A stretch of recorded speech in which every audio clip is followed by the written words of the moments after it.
Hello and welcome to another episode of the Beyond the Game podcast presented by the Catholic Central Podcast Network. I'm your host, Cam Ryan, alongside my partners, Tyler Ryan and Frank Lindsay. It's a lot of action this past couple weeks since we've been on here in the sports world, so let's kick things off.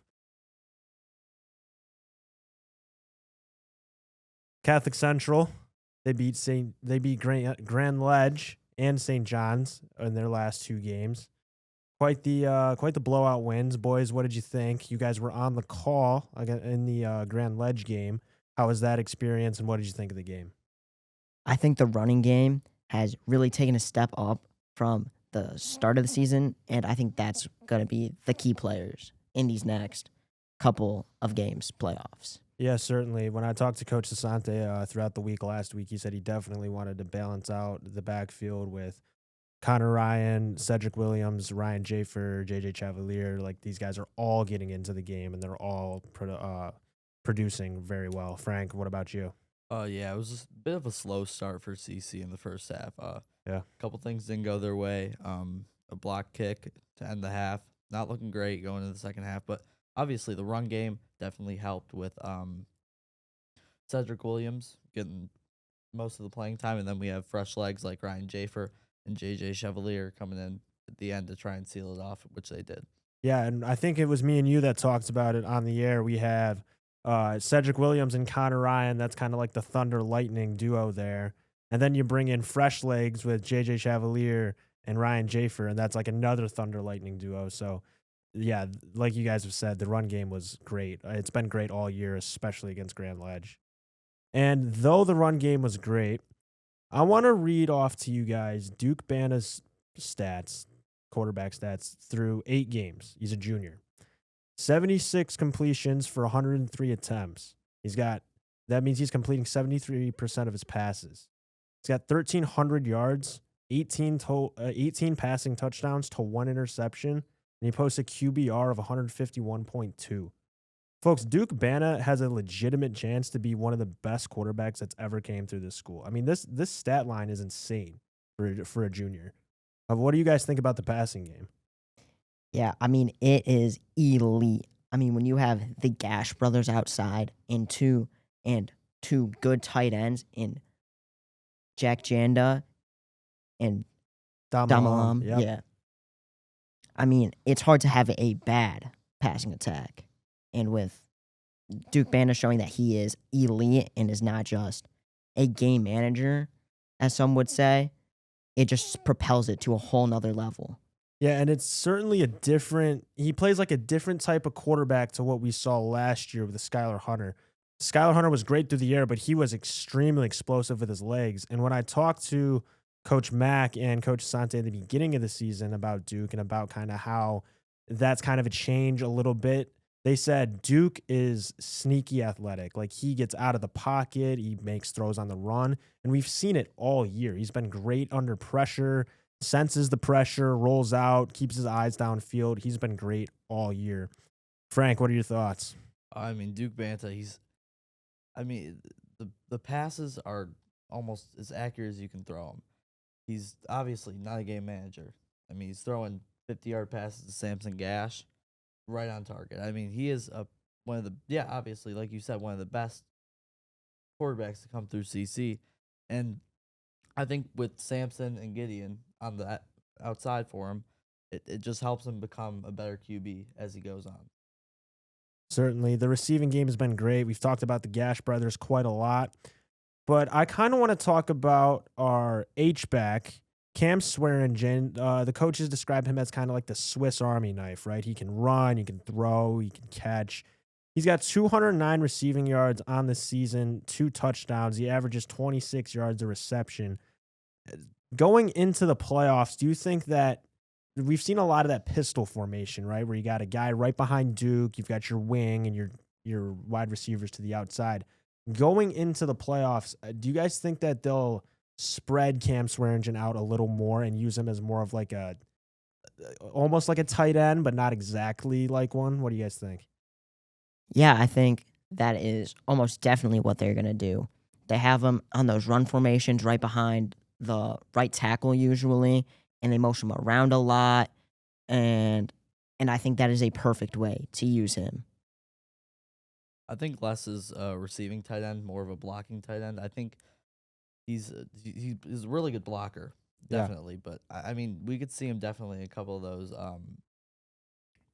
play actions, maybe play Yeah. action, throw it out to him. I mean, he has a good amount of speed, so he can obviously break one out for 30, 40 yards. Yeah, we've seen him make great plays in the open field. So you're thinking more of like set him up as establish him as a blocker and then throw like a pop pass down later in the game off play action.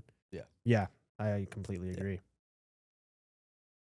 Staying on the topic of football, but we're going to talk about the game primetime last night, Monday Night Football, Detroit Lions versus the Tampa Bay Buccaneers. The Lions get it done 24-9.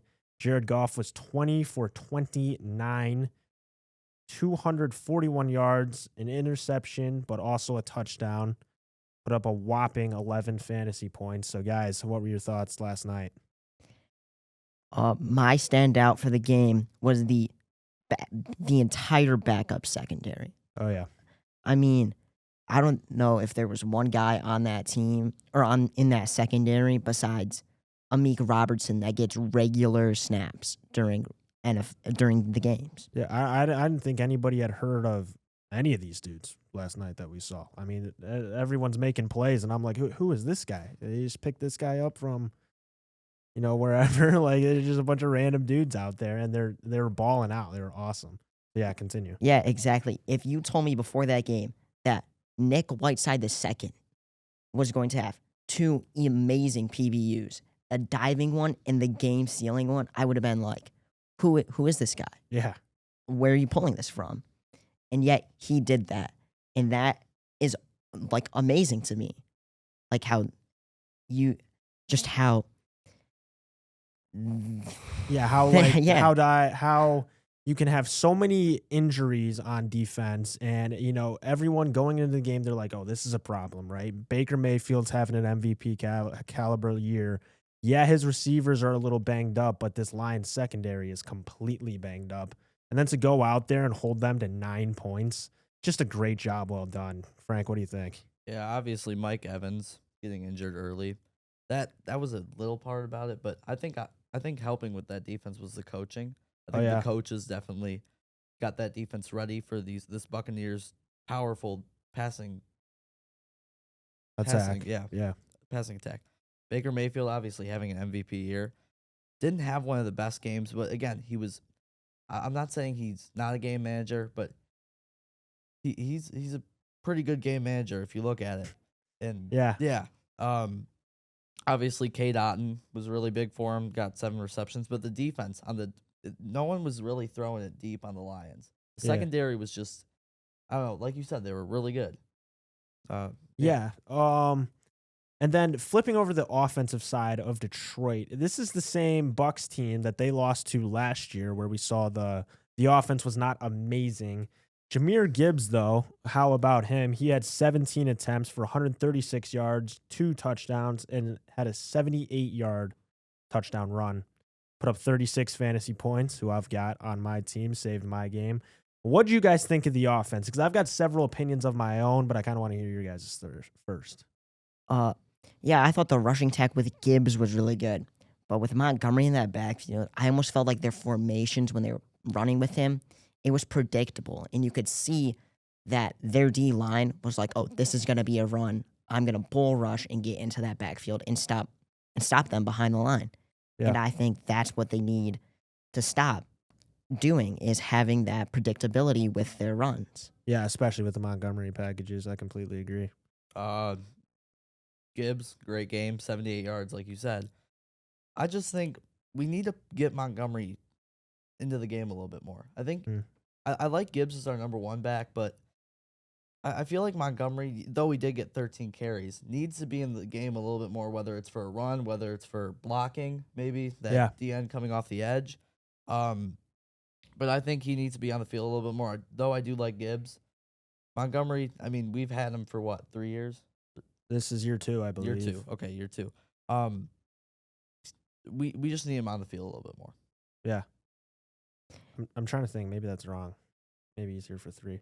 Anyways, yeah, it doesn't matter. That's the No. best. That's the best 1-2 punch with the running backs in all of the National Football League.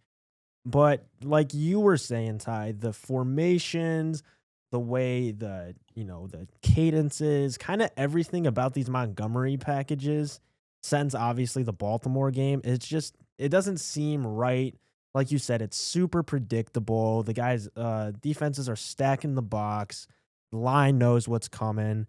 And Frank, to your point that you think Montgomery needs to get more into the game, I agree. I just think there's different times, like the way that they have it going right now is that basically they're alternating drives, right? They go Gibbs for the first drive or 2, then Montgomery gets in. I think a better package, I guess, for Montgomery would be put him in down in the red zone. You've got Gibbs from your own 25 all the way going in. You get everything you can out of him. You bring in your fresh power back because we know the Lions, they love running the ball down in the red zone. So though it would probably take a lot of fantasy points away from Gibbs, I think that could definitely be where Montgomery thrives the most because that also will set up play action down in the red zone. Goff, on the other hand, now let's go back to the passing. Goff was 20 for 29, 241 yards, a pick, and a touchdown. What were your guys' thoughts about the passing attack? Because on that first series, it looked great. Got St. Brown in the end zone, and Goff was on time. But I felt like throughout the game, he was missing reads, and he just looked a little bit sloppy. He just didn't seem like he was on the same page with his guys. What do you guys think? Yeah, I could definitely feel that happening. And usually what that case is he's getting pressured. But the O-line played pretty fantastic, I feel, against Vita Vea, Yaya Diaby, Hassan Reddick. Those guys may not be game wreckers, as you say, but they're definitely good, and they're still definitely threats. So, and I just think he just was not on timing, and they were just not on the same page. Yeah, especially we've talked about, or I guess the media in general has talked about, Jared Goff's great, but he's only great when he has time, and he hadn't been sacked against Cincinnati, I think. I don't think he was sacked in the Baltimore game. When the guy's not under pressure, he's great, but as you guys said, I'm pretty sure the Bucs had 4 sacks in that game, was the stat that I remember. And it goes to show, like you said, their defensive line, though they're not game wreckers, they don't have a Myles Garrett on the edge, but they have so many dudes that, when they're all on that line, especially with a kind of younger offensive line, with Ratledge at guard, Glasgow's now at center. He was guard last year. I think the pressure got to Goff, and Goff, I think he forced a lot of his throws. I think he was really forcing the ball to St. Brown. Not to say that St. Brown isn't the most reliable option. I think we would all agree that he is. I think I'd like to see Goff go through his progressions a little bit quicker when he's under pressure, because as soon as the pressure gets to him, he's done. He's not breaking a sack. This is Jared Goff we're talking. So I think he's got to go through his progressions a little bit better when he's under pressure. And other than that, I mean, I thought he played fine. The pick was bad, but it was, right before the end of the half. Nothing too hurt. Frank, anything else? Obviously him and St. Brown 1-2 punch. I think he needs to get it out to Sam Laporta a little bit more. Only 3 targets, 3 receptions, 15 yards, but I think Sam Laporta is almost like Amon-Ra St. Brown as a tight end. Yeah. He's really good. He can get out into the open field. He can break some tackles. I mean, I just don't understand why he's not getting it to him. I mean, he's getting it. He's throwing it to him. I mean, in the Chiefs game, he threw to him. I don't know. He had a good amount of targets to him, but Yeah, he had a touchdown. yeah, touchdown. But I think we just need to. And then Brock Wright had the same amount of receptions. Brock Wright's good, but Sam Laporta is way better. Yeah, I was gonna say they've been almost using Brock Wright a lot more than Laporta, especially on those short routes. Right, I think it was 3rd and short. In the second half, they went play action, found Brock Wright on the flat, and it was a great play. But it's well, if that's Laporta, maybe he cuts it upfield, right? So I mean, But the fact that they're using both of their tight ends just kind of shows how deep this offense is. I mean, this is the best offense in the league, no matter what anybody says. Like this is the most unstoppable thing I've ever seen. Right, yeah. And going off what Frank said, having that top 5, probably top 3 tight end in Sam Laporta, and you give his backup the same amount of receptions as him, it feels wrong almost. Yeah. It's like you got to get it to him more. And yeah, like you said, it shows how good this offense is, how deep it is. Certainly. The other question I had for you guys, now that we're talking about the offense and the passing game, what's up with J-Mo? I know he had the touchdown against Kansas City. Okay, I'm not taking anything away from that. But I feel like he hasn't been targeted enough. I don't know. I just feel like he hasn't really gotten rhythm since his big extension. What do you guys think of J-Mo? Or what is your I guess what do you guys think of J-Mo? Like how comfortable have you been with him so far through these first few weeks? Yeah, I mean, he had no receptions during the Bucs game. Although he did have that one on the sideline with that weird offensive pass interference call. That's another story. Yeah. And I'm not here to knock the refs or anything, but that was definitely a weird call, especially with the non-defensive pass interference call on Raymond on the opposite side of the field. Oh yeah. Which I think they called originally and then picked it up, Yeah. which I was like, that seems especially weird. Oh, the officiating's been horrible. Like throughout the season, the officiating in the NFL. I mean, these guys are not very good at all. These calls, some of these calls. I don't know if it's a Detroit thing or what the deal is. Some of these calls are just absolutely ridiculous. Like it seriously is going to be a problem. But yes, continue, guys. Yeah, like you said, the officiating. Kansas City had 0 penalties called against them. Yeah. I mean, that seems weird. Like, there's no NFL team that should have no penalties called against them. Like, Yeah, that game's a little different. It's the Chiefs. They get breaks with everything. They want more breaks every chance that they get. That's a different story. But yes, to go to your point, that game was just as bad officiated as the one last night.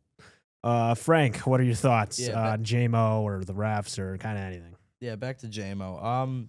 2 targets against. I mean, the Bucs defense is good, but I feel like he just like David Montgomery should be getting more targets. David Montgomery obviously getting more into the game, but J-Mo, I think he should be getting more targets. Be getting into the game more. Yeah. Even. I just don't think they're utilizing him as much as they need to because obviously Amon-Ra St. Brown's our number 1 wide receiver, but I think Jameson's our number 2. Mhm. And if we're not throwing the ball to him, I mean, we got Amon-Ra St. Brown, maybe Isaac Tesla, but that's it. Yeah. I mean, we have to utilize him way more because if we don't, we have Amon-Ra St. Brown and then we have our tight ends. Yeah, especially like you were saying. I mean, Laporta's not even getting that much action. So all they're going to look at is St. Brown. And if you can't get J-Mo involved and you can't get Laporta involved, well, you better really hope that Isaac Tesla can make an OBJ catch every single week. Like, seriously. But none of that is a knock on the Lions at all. They got the job done Monday night, prime time against, Tampa Bay is probably the best team in the league up until last night. So very good, complete game by the Lions. Now here's Owen Reynolds and Noah Petros to break down college football and college basketball. The realm of college basketball, the Wolverines find themselves ranked as the preseason number 7 in the AP poll, while the Spartans find themselves ranked at number 22. Noah, with the season coming closer and closer, what are your thoughts on both of these teams, starting with Michigan? Yeah, Michigan's looking strong heading into the season.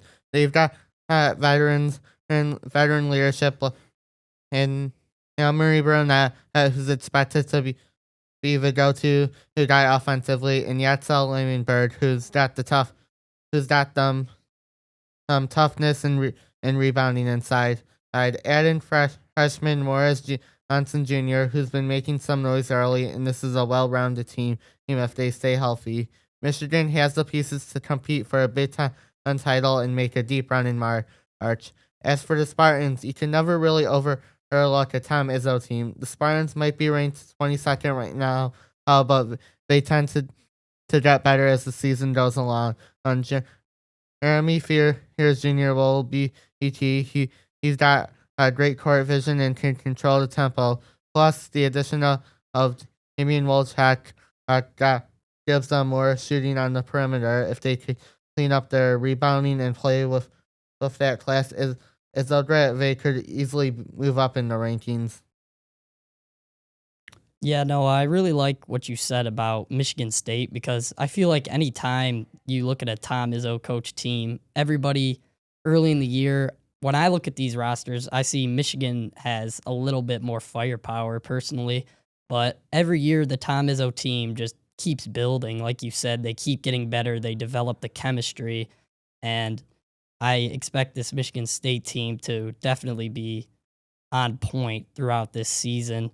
Like you said, Michigan with the transfers, Yaxel Landenbro, the preseason AP All-American.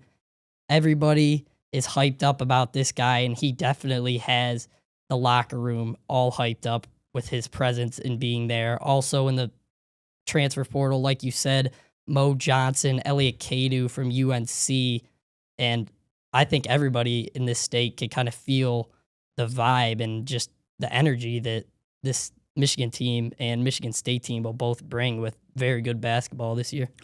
Yeah, it'll be really interesting to see because as of late, the dynamic has Michigan State has had the upper hand and kind of flipped in football. So it'll be really interesting to see how if Michigan can flip that or if MSU will hold on to that.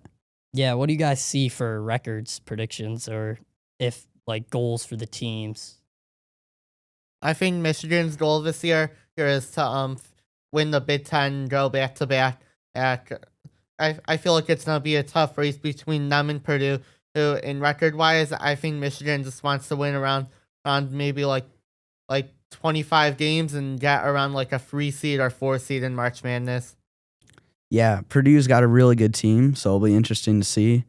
Michigan State will definitely be gunned for them for the title of the Big Ten. And then going into March Madness, I mean, anything can happen, as we all know. So it'll be pretty much madness. Yeah. So. Yeah, for Michigan, I see them winning about 30 games, give or take. And then I think for this team, like you said, Noah, at this point, they're kind of expected to make a run. I see them going to the Final Four, and that's what the goal should be for them. They are a very strong basketball team. They need to raise their expectations for this year. And then for Michigan State, I feel like any Tom Izzo coach team, the standard is probably at least a top 5 finish, top 3 finish in the Big Ten, and making it to the Sweet 16. Me personally, I see this Michigan State team, just like I said, a little less firepower, and they lost a lot of guys to the draft, Jace Richardson. So I don't know if they're going to be as good as they've been in prior years, but they always seem to surprise us. Yeah, Michigan State always has like a standard that they hold themselves to. And last decade or so, or even more, Tom Izzo has really been leading them and holding them to that standard, and they've been showing up on the big stage time and time again. So it'll be really interesting to see if they can keep that run for sure. I mean, Michigan State, I think, has made March Madness about 30 years in a row, and Tom Izzo's been a big factor in that. And I feel like even when Michigan State is considered like a low seed in March Madness, they tend to make a run. They were a 10 seed a few years ago, made it to the Sweet 16. But there has been times where in the past they have been higher seeds and have not done as well. Well, like in 2017 when they did lose to Syracuse in round 2.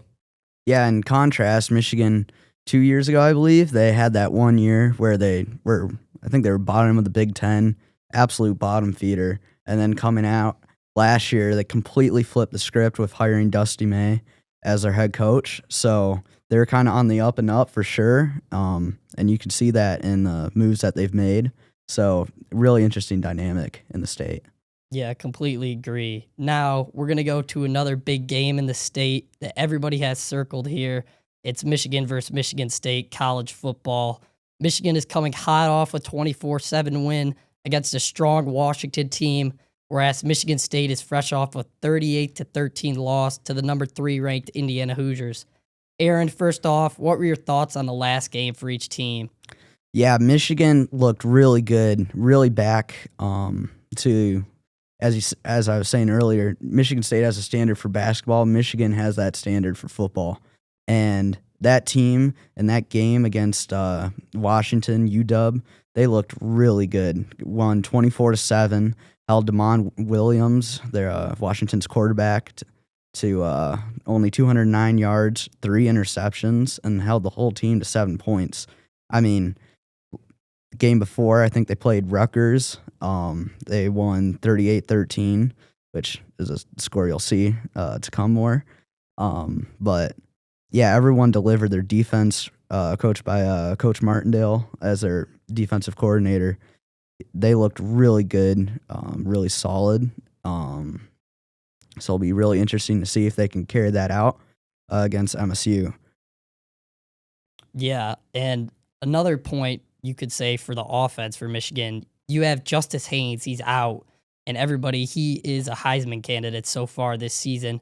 We see Jordan Marshall step it up big time, 133 and a touchdown. He fills that role, and it just seems like when Michigan has these guys that get hurt, they have guys who are up next and they're ready to come in. I mean, Marlon Klein was also hurt for that game, and I'm pretty sure the second string tight end, Jordan Marshall's brother, the tight end, also had 75 yards and a touchdown in his first ever start. And it just seems like they have so much depth. And I mean, Michigan State, you look in last game, Indiana is a very good team led by quarterback Mendoza, who is a Heisman candidate as well. They've led up 38 points to every single Big Ten opponent they've played so far this year. So it'll be very interesting to see Michigan's offense against a icy cold Michigan State defense. Noah, what do you got? I mean, Bryce Underwood just looked phenomenal in that last game, throwing for over 230 yards and 2 touchdowns. But that doesn't tell the full story, right? Bryce Underwood made a lot more key plays that ended up resulting in drops. On like the second drive of the game, Michigan ended up going for it on 4th down, and they had the first down, but the pass ended up being dropped. So Bryce Underwood had made more plays that could have been available. And on the running back side, when Justice Haynes was injured, people expected Washington to just feed up on our run game, but Jordan Marshall was just able to utilize that run game and turn into Justice Haynes for that game. Him just being able to dominate the line of scrimmage on that end. Yeah, Michigan looked like Michigan. They ran it up the gut. They won in the trenches. Their team across the board had just a ton of tenacity. So we're going to look back now, flipping it to MSU versus Michigan. Michigan State's offense, it really hasn't been the problem so far this year. Aiden Childs has been playing very good football. It's just the supporting cast around him has not really helped him much so far at all. I mean, last game, you take Indiana as an example, 243 yards and a touchdown for Childs, and the team still loses by 25. I mean, it just seems like every time he's doing his best, but the rest of his team just needs to like step it up and play up to his level, honestly. Yeah, I mean, they do not have the pieces around him, as it seems, for sure. Yeah, so what do you guys got scores for Michigan State? I honestly feel like Michigan State could keep this game close early. Like it could be maybe like a field goal or touchdown game at halftime. But I generally believe this Michigan offense is just too good, and Michigan should win easily, 37-10. Yeah, I agree. I have a very similar score. Michigan State, in their last 3 games, they've given up exactly 38 points to Nebraska, UCLA, and Indiana, and I think that streak will just continue. I think Michigan wins 38-13. Yeah, Michigan State, the defense, it's been ice cold. I think if they want to win this game, Childs is going to need to keep up with Michigan's offense because his defense isn't helping him much, let's be real. Michigan's offense, they've been up and down. They've scored 24 or more in 3 out of their last 4, though. So similarly to you guys, give me Michigan 31-13, defending Paul Bunyan, going into Spartan Stadium and making a statement win. That'll be it for this episode of the Beyond the Game podcast. We will see you all in the next one.